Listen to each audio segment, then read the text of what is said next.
Thanks for staying for this wonderful session. I know it's the last day and the last session, but I like the spirit, and we are going to have a wonderful session here.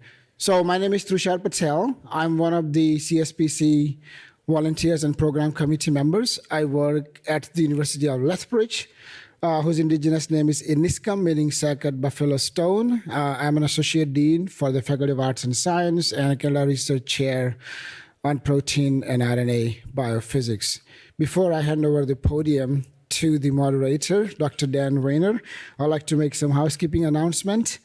Please give us your feedback, fill out the survey forms. If you like to socialize this event, use hashtag CSPC 2023. And most importantly, mark your calendars for the next year CSPC. 16th annual CSPC will be held here in November 20 to 22nd, 2024. So those are the housekeeping announcements. With that, we are about to participate in a very interactive panel titled Canada's Productivity Growth Conundrum, organized by Innovation, Science, and Economic Development of Canada. Our moderator for today is Dan Weiner. So Dr. Weiner, please take it away. Thank you very much. Welcome, good afternoon. My name is Dan Weiner. I'm now retired, but I was the VP for Emerging Technologies and the Chief Science Officer at the National Research Council.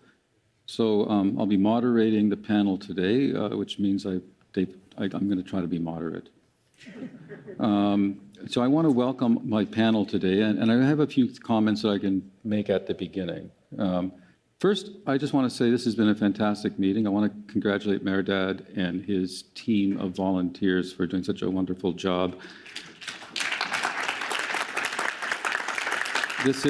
We have the privilege of being last on your agenda, and I just wanted to make sure that all of us who are here today recognize how much work goes into this and that we're all planning to come back.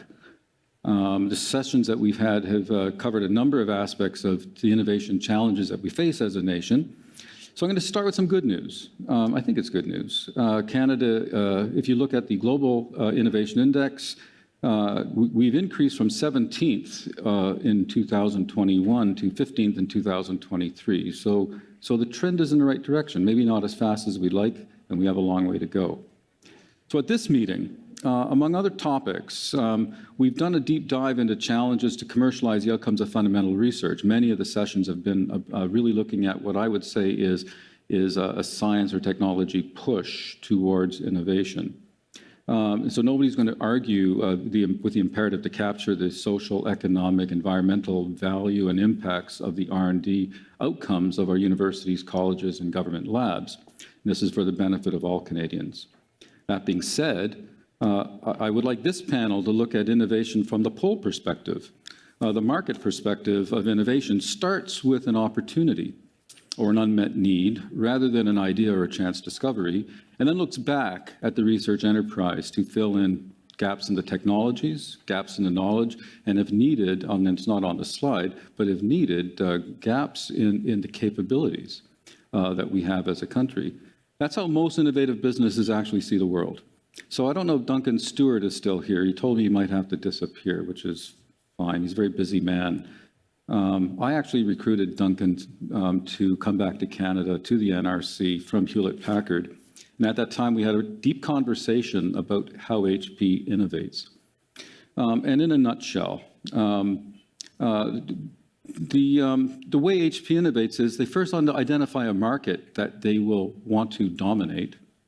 Then they understand the patent landscape, understand opportunities within which they would have freedom to operate, and then they actually design the research programs.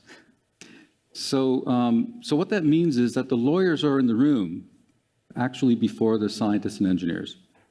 And that's how large businesses typically operate.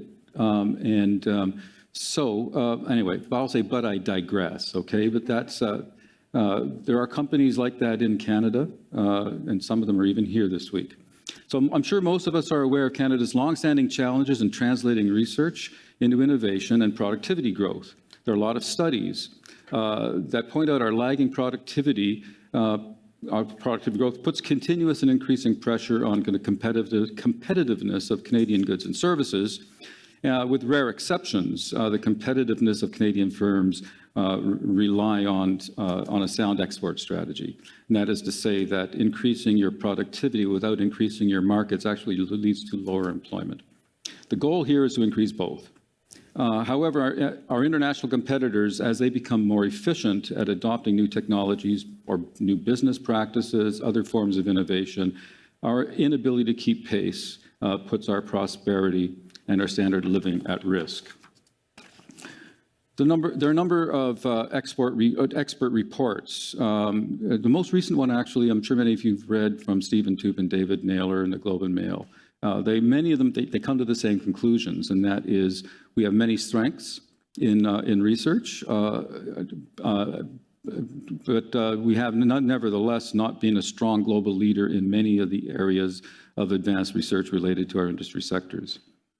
In addition, despite being home to some of the leading researchers and research institutions in the world, we lag in terms of business investments in R&D, that will result in turning research into economic gain. So our R&D expertise is relatively strong on the supply side, but much weaker on the demand side. And a healthy innovation ecosystem needs both. It supports, for example, a vibrant open innovation ecosystem. So we need, I think that what I want to propose is that we actually need stronger balance between push and pull in Canada. Despite seeing some of the growth in Canada's global share of GDP over the last decade, its output in advanced industries has declined, notably in computers, electronics, motor vehicles. A number of reports over the last decade raised questions about the extent to which Canadian firms even consider innovation as a business strategy.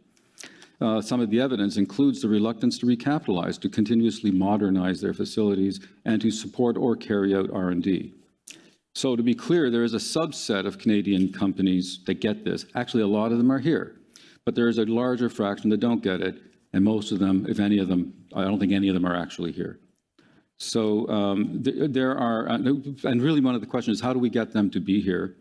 There are a number of reports that try to untangle why this is. It's actually complicated. Maybe we'll skip that. So let me start with this assumption, that our excellent scientists and engineers across Canada are motivated to do research that will have an impact, whether it's social, economic, environmental. So that's actually not what's in question. So I could ask, how do we stimulate our research enterprise to align its capabilities with our current and future economic needs? How do we ensure that we're all rowing in the same direction? I could also ask, how good are we at communicating the market opportunities into our research enterprise? To what extent are our researchers aware of the best or most pressing opportunities on which to focus their talent? How do they find out, especially if the companies that may need them don't even understand that they do? Finally, how do we engage and incentivize those sectors and firms who don't have an innovation strategy but should? Ultimately, how do we strengthen the market pull half of the innovation cycle? And how can research and innovation drive productivity and reverse this long-standing issue in Canada? So that's how I want to frame our panel today. And with that, I want to introduce our panel, and then we'll give them a chance to say a few words. We have David Waters, who's the founder and strategic advisor at Global Advantage Consulting Group, but also the former ADM Economic Development at Finance Canada. We have Andrea Johnson, who is an ADM at ISED for Innovation Canada. Fasi Kathieke, Fellow for Research, Innovation and Collaboration at Bombardier Innovation. And Karen Schuett, who's the co-founder and CEO of Livestock Water Recycling. And I just want to thank you all, and thank you for putting up with my opening comments, but I just wanted to frame where we're going with this. And with that, I just would like to maybe give each of you an opportunity, 2 or 3 minutes, to introduce yourselves. Let us know where you stand on all of this. Dave. Dan, terrific. I appreciate that. And very quickly, I want to thank NRC for actually sponsoring this kind of issue focused on productivity, and I hope we can actually follow this up again next year. And Dan for organizing, John Burnett, and there's a whole